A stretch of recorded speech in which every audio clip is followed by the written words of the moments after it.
This house didn't crumble, didn't creak with age, didn't fall to the wind or sink into the ground.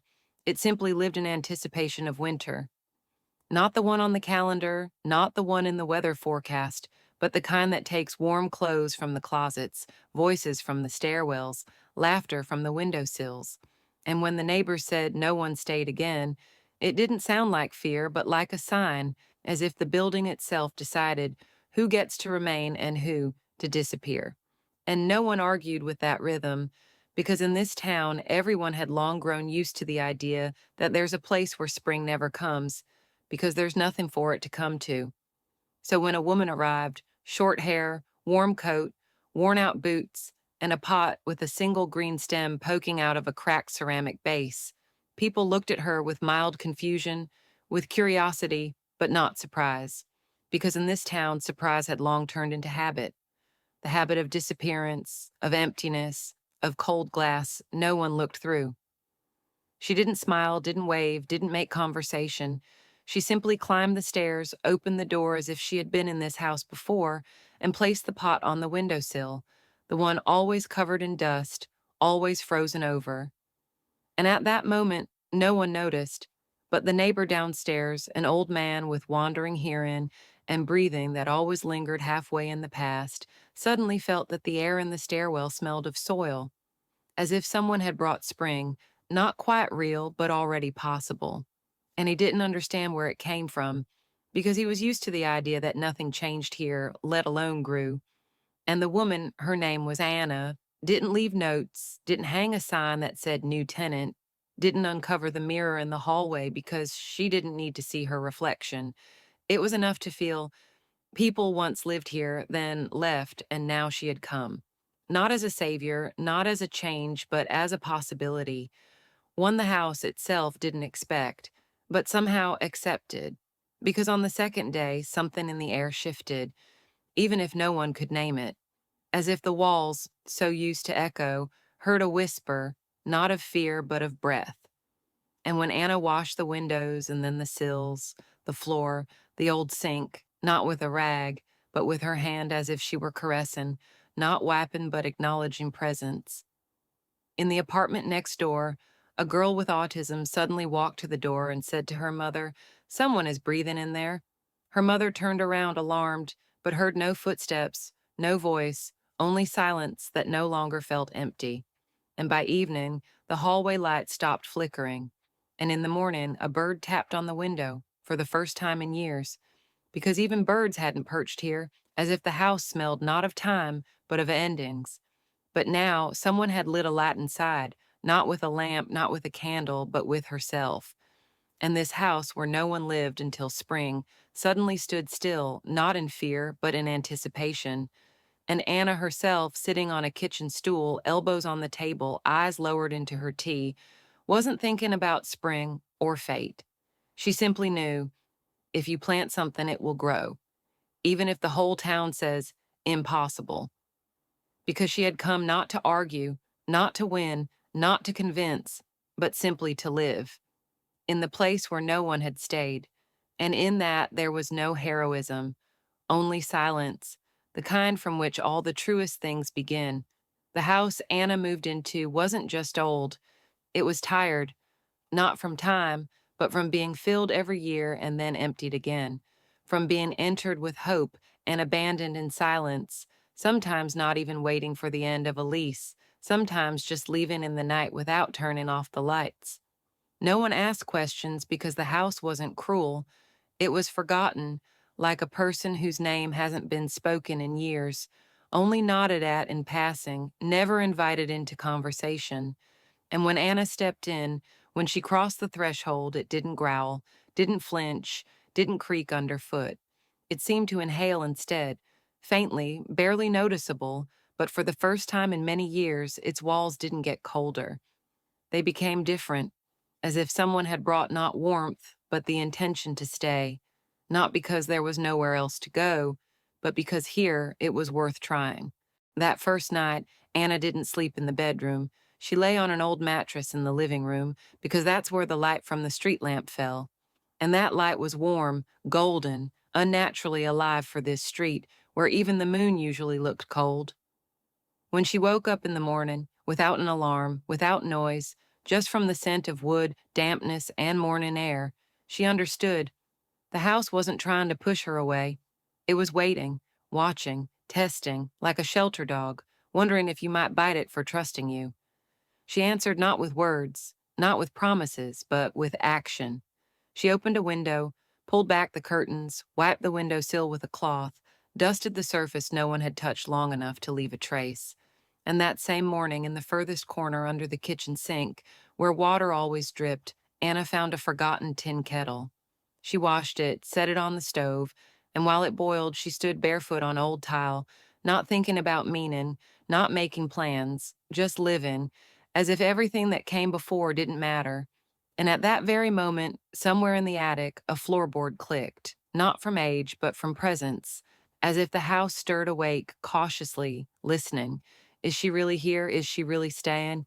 And when the first steam rose from the kettle, and the scent of mint, which she had brought wrapped in a handkerchief tied in a knot, filled the room, a mouse darted from the wall, between an old pipe and the radiator, not frightened, not abrupt, but as if it too had been waiting for someone to return, someone to make the place alive again. And in the apartment next door, on the other side of the thin wall, a woman who had been trying to get pregnant for 3 years suddenly stopped at the window, and for the first time in ages didn't feel anxiety. She felt presence. She didn't know where it came from, but her body warmed, as if something shifted, not in her, but around her. And that day, when Anna stepped out to fetch water to fill the jug, she passed the mailbox and found a letter inside. No stamp, no name, just a note. If you're not afraid of spring, stay. And she wasn't surprised, wasn't afraid, didn't ask questions. She simply smiled, because she understood. The house was speaking to her, not in words or signs, but through coincidences. And that meant it wasn't forgotten. It had just been silent too long. And now, maybe, it would begin to speak again. And it didn't matter if everyone heard. What mattered was she would. And she would answer, "We're still here, we can stay, we're not afraid," even if spring takes its time once again. In this town, people didn't speak out loud, not clearly, not with certainty. They were used to the idea that anything important was discussed in kitchens in whispers, without names, with eyes lowered into tea mugs. And that's why, when in the neighborhood where that house stood, people began to say, "Seems like she's still there," it first sounded like a misstep in tone, a glitch in the well-worn rhythm of phrases repeated for years. Didn't last again, left again, couldn't take it again. But now, as a week passed, then another, and the windows of the apartment on the second floor still glowed in the evenings. Not dimly, not anxiously, but steadily, as if inside lived not a passing soul, not a temporary figure, but someone who had come with the intention of staying. People started talking about it the way they talk about weather. Slipped between lines. "Did you hear? She's still there." And in their voices there wasn't fear, but something else, something strange, almost hope, a kind of hope so rare in this part of town, where the old women had long since dropped their shoulders, the men no longer greeted each other by name, and children only played inside stairwells because the yard felt too unfamiliar. And it was exactly here, in this forgotten district, where even spring usually passed by, where the flowers in the beds were scorched by weariness, and mailboxes were opened more often from the inside than from the outside. Exactly here that something unexplainable began, not with events, but with sensations. At the corner bakery, the cashier started smiling more often, though before she simply rang up purchases in silence. In the pharmacy, where it always smelled of mildew and bandages, the pharmacist once placed a tiny vase with lilies of the valley on the counter.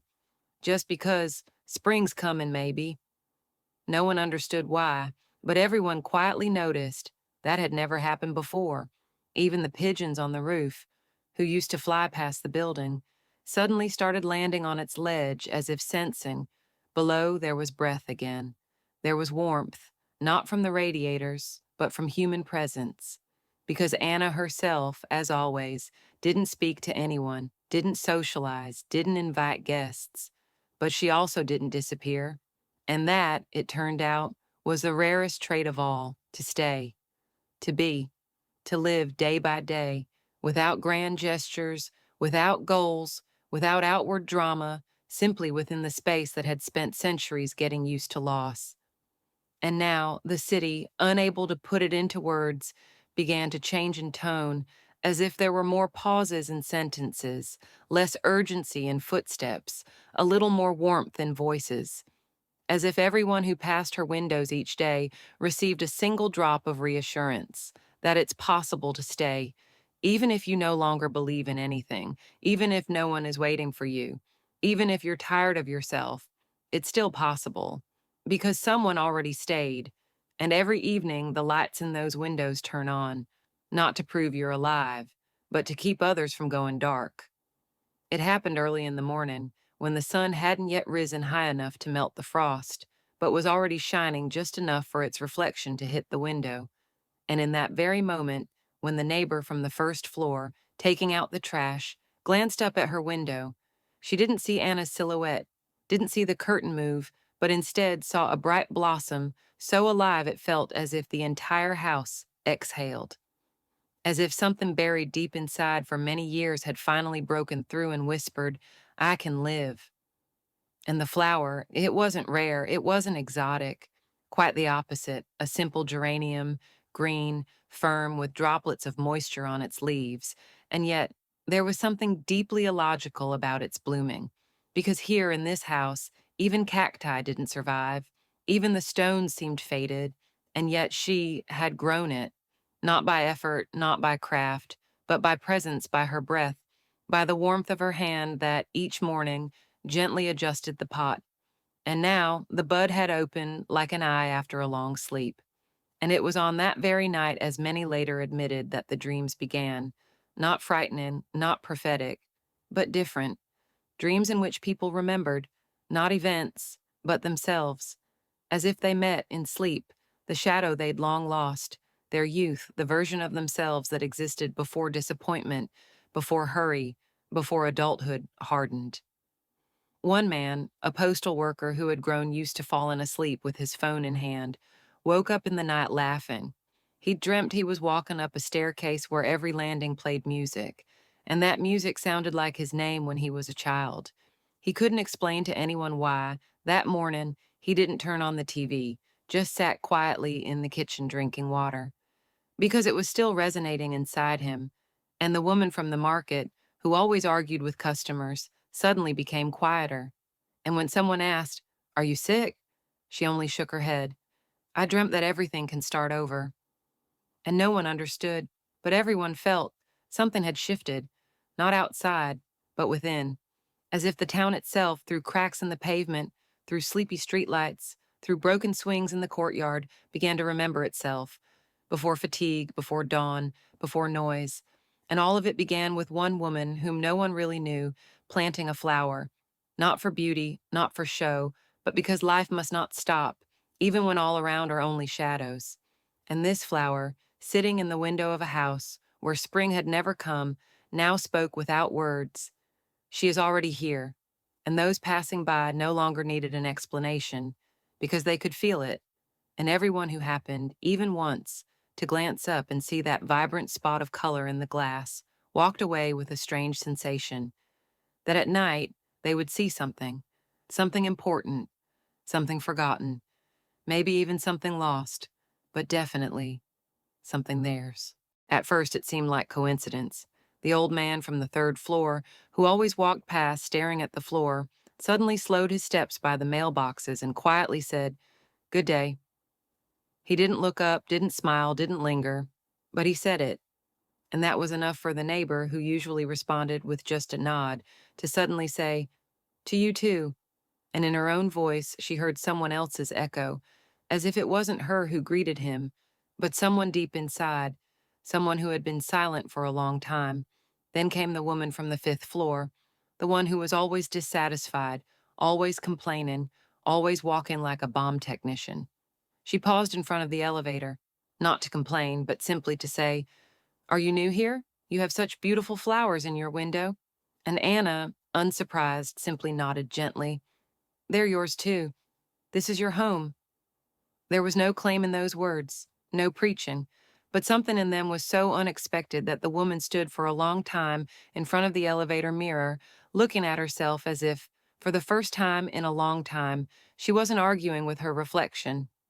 That evening, she placed an old vase with a sprig of mimosa on the shared windowsill in the stairwell, just like that. No note, no message, and no one moved it, because even those who didn't notice were beginning to feel that in this house, there was once again a place where someone could stay. Every morning, step on the staircase, every elevator buzz, every door closing began to sound just a little different, softer, slower, more deliberate. And Anna knew this, not because anyone told her, but because the air itself had changed. It now carried voices, the kind that used to hide, to feel ashamed, to rush, and now they were returning, not like thunder, but like quiet confessions. I'm here, and you're here, and maybe we don't have to be alone. And one day, even the teenagers, who usually listened to music through their headphones and noticed nothing, stopped at her door. Not to knock, not to say anything. Just stood there, silent, and then left. Later, she found a crumpled scrap of paper at her doorstep with a single line. It smells like silence here, the kind that isn't scary. And she didn't smooth it out, didn't try to find out who wrote it. She just folded it and placed it in a box with old postcards. Because she knew each of these moments is a sign that someone had woken up. And even if they didn't say it out loud, they were already living. And the stairwell, where once there were only footsteps and locks, now began to sound like a home, a place where someone started staying longer than they'd planned. And that was everything. Because spring doesn't arrive on schedule. It arrives through touch, through a glance, through that quiet moment when you want to say, hello, and someone replies, and you too. Anna was never the kind of person who entered a room with words, who took a deep breath to explain, to teach, to inspire. She never said who she was or where she came from. She didn't complain, didn't share, didn't ask for sympathy or attention. And that wasn't about being closed off. It was a rare, almost vanished, form of respect. Not to occupy space with herself, not to press others' stories out with her own, not to place emphasis, but simply to be there, quietly, simply, with a cup of tea, with a book, with someone who wasn't ready to speak yet, but had grown tired of being silent alone. And that's when things happened, things that defied logic. People began to speak, at first, hesitantly, awkwardly, as if testing whether it was safe to be real here. Then, more softly, but more deeply, without decorations, without triumphs, without social masks, and somehow they always chose to speak to her, to the one who never asked questions, never looked with judgment, never interrupted, never nodded with rehearsed sympathy. She just sat nearby, sometimes with her eyes closed, sometimes looking out the window, sometimes listening to the kettle hiss on the stove, and in that simplicity wounds opened, wounds that had waited for years not to be explained, but to be heard. An old man from the second floor, a retired professor who hadn't spoken to anyone in years, once brought her a book and said, I used to read this aloud to my students. I just want you to know I existed. She didn't answer, just ran her fingers along the spine, and he sat down on a stool and told her how, once, he canceled a lecture because his wife died, and after that, he could never speak to a room again. But now he could speak to her, because she didn't leave, and the teenage girl from the building next door, the one her mother called closed off and troubled, came, sat on the doormat, and drew circles with chalk for a long time, then said, I don't know who I am, but here I don't need to figure it out. Then left, but placed a dried daisy on the windowsill. No one knew why they came, why they stayed, why her, but everyone who left a little lighter, as if they'd taken off a backpack that had grown into their skin, and they didn't need sympathy, or handshakes, or tears. They just needed someone to be, not to fix, not to save, but to witness their voice when they finally found the courage to speak it aloud. That's why her silence spoke more deeply than any speech, because it didn't judge, didn't rush, didn't rescue. It simply said, I'm here, you're here, that's enough. And that changed everything. Because in a world where everyone tries to prove something, where you have to speak to be seen, she showed that you can be, and be heard, even in silence. And that's what others now wanted to repeat, to sit beside someone and be quiet, so that someone else might finally speak for themselves. It appeared in the morning, on the most ordinary of days, when nothing hinted at mystery, in a drawer that usually held tea, dried herbs, rolled up balls of thread, and empty sheets of paper, where Anna sometimes wrote the names of flowers, phrases from books she wanted to revisit, or simply words that didn't need an address. Breathe. Here. Still. And when she opened the drawer to grab the jar of chamomile, she suddenly noticed a folded white sheet, not scribbled in haste, not smudged, but neatly placed, like a gift, like a gesture of trust. And she understood immediately. This wasn't a forgotten note, not a mistake. This was a letter. She picked it up slowly, the way one holds a baby bird, gently, respectfully, and began to read. Not with surprise, not with tension, but the way one reads something they've always known, yet never had the words to say. And the letter said, I don't know your name, and I don't know if you'll hear this, but you were here, and that's already everything.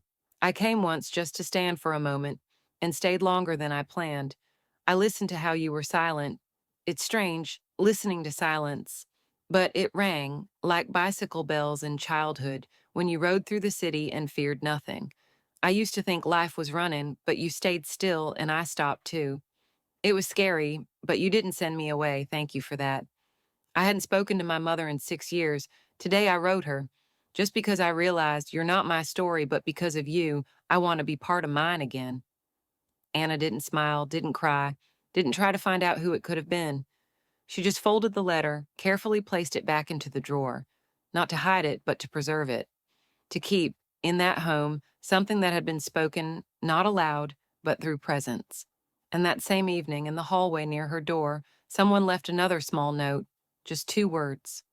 I woke up. And from that moment on, she began to find more letters. Not every day, not in dozens, not like a flood, but like breath, like a pulse, sometimes faint, sometimes strong, but always honest. And in each of them there were no names, but there were lives. A woman who had been afraid to leave her home now sat on the steps, looking up at the sky. A boy who used to run away from school started returning at recess, waiting for the bell. Even a child who hadn't spoken before suddenly walked up to his mother and said, I hear the house breathing. And she, instead of being frightened, just nodded because she knew he was right. And none of this happened because Anna did anything, or changed or forced anything. It happened because she stayed and gave this house not noise, not slogans, not will, but silence. A silence in which one could finally become themselves again.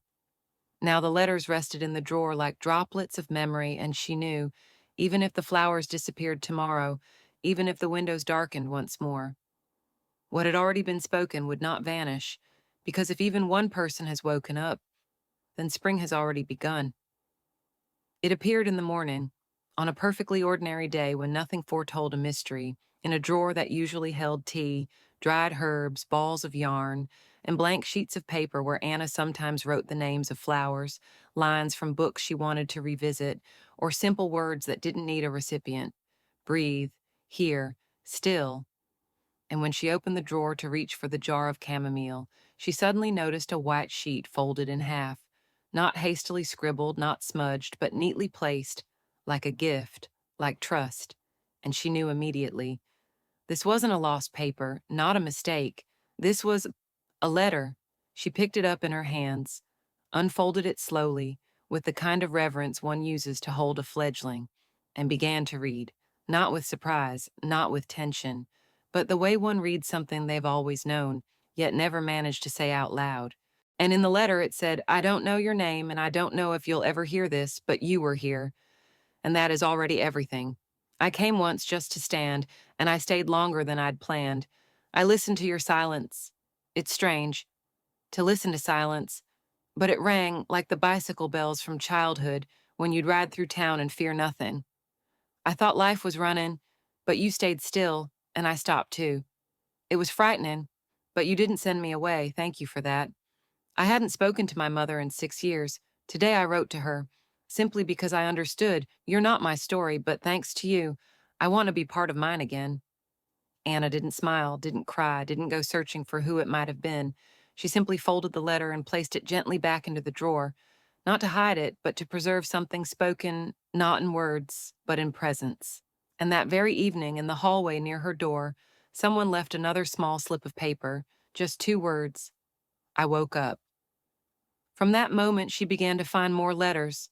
Not every day, not in droves, not like a flood, but like breath, like a pulse, sometimes faint, sometimes clear, but always honest. And in each of them, there were no names, but there were lives. A woman who had been too afraid to leave her house now sat on the steps looking at the sky. A boy who used to skip school now returned during recess and waited for the bell. Even a child who had never spoken suddenly walked up to his mother and said, I hear the house breathing. And instead of being scared, the mother just nodded, because she knew he was right. And none of it happened because Anna did something, changed something, or made anyone do anything. It happened because she stayed and gave this house not noise, not slogans, not force, but silence, a silence in which someone could become themselves again. And now the letters lay in the drawer like drops of memory, and she knew. Even if the flowers disappeared tomorrow, even if the windows darkened again, what had already been spoken would not be lost, because if even one person has woken up, then spring has already begun. In that building, people always spoke about how to make it to the end of the month, how not to freeze in the winter, how to pay the electric bill, how to survive until retirement, how not to lose your mind from loneliness. They spoke quietly, with sighs, as if even the words hope were too extravagant to utter. No one here spoke of traveling. No one dreamed of a new kitchen. No one made wishes on their birthday, because all of it sounded ridiculous within walls where life had for years been measured only in bills, compromises, and backup plans for when illness came. But after the flower bloomed in Anna's window, after someone, for the first time in years, said good morning without irony, after political flyers stopped appearing in the mailbox and were replaced with notes that read, hold on, I'm here, I understand. In the house where spring never came, not even in April, people suddenly began to dream. Not loudly, not publicly, not with fanfare, but quietly, almost shyly, as if it were something forbidden, and yet so real. And the old man from the top floor, who hadn't left the block in 10 years, once said, you know, I always wanted to visit the village where I was born. And everyone fell silent, unsure how to respond, until someone, a neighbor who usually never said more than 2 words a day, gently took his hand and said, then it's time. And no one laughed because it was sincere. And the teenager who used to spray curses in graffiti on the walls, one day cut stars out of cardboard and glued them to the ceiling in the stairwell. So there's a sky, he explained, and no one tore them down. On the contrary, people added tiny notes. Thank you. I look at them when I come home late. Meanwhile, Anna wasn't doing anything special. She brewed her tea, watered her plants, read by the window, sometimes looked up at the sky.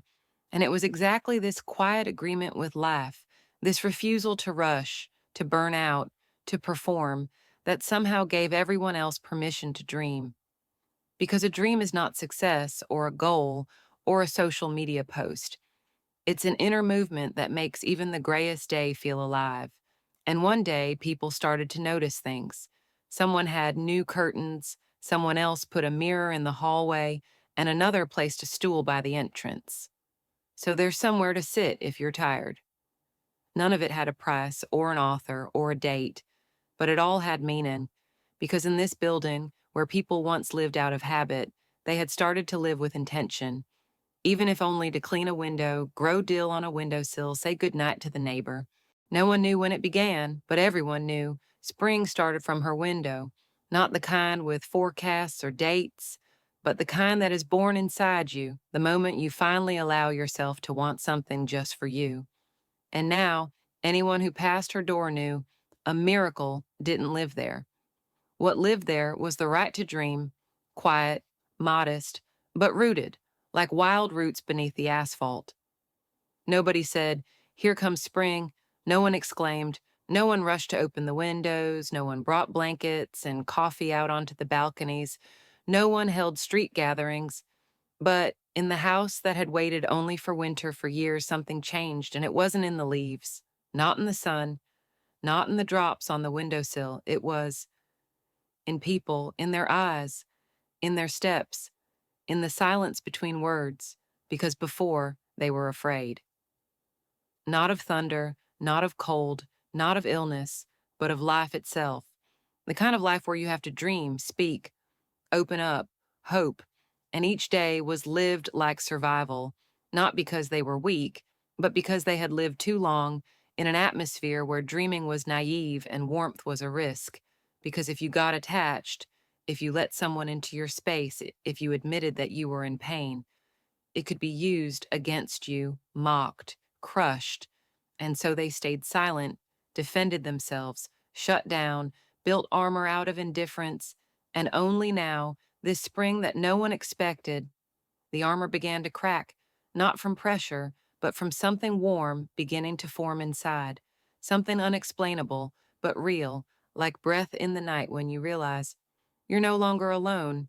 And it all began not with a celebration, but with a morning when the old woman from the first floor, always grumpy and distrustful, suddenly came outside and just stood in the sun by the wall, tilting her face to the light, and someone walked by and said, "Good morning, Aunt Raya."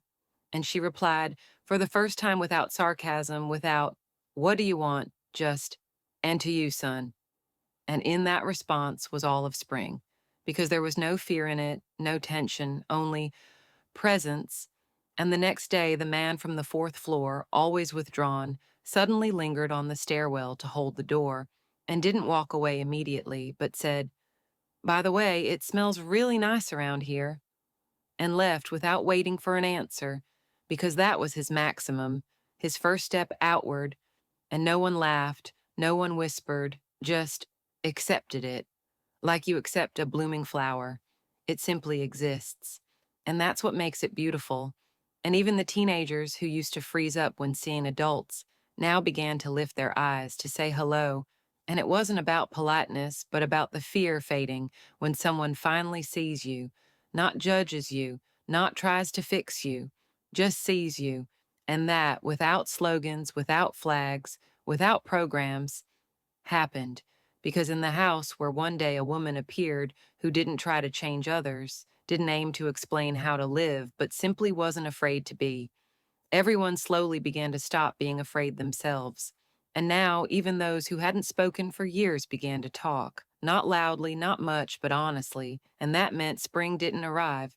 It grew inside, and you could tell not by the birdsong, but by the silence, which finally stopped being frightening and became a space where you could breathe. It happened simply, no thunderstorm, no tragedy, no farewell letter or dramatic gesture. She just didn't open her door that morning like she usually did. And when the neighbor from the fourth floor knocked, there were no footsteps, no rustling in response, only the light in the window, soft, familiar, just like every day, only now without movement inside. And then the people who used to need prompting, urging, calling, now they came on their own, not with noise, not with panic, but with a cup of tea, with a blanket, with a letter to place by the door, because everyone already knew she couldn't have just vanished, not like that, without a trace, because the trace was already there in each of them.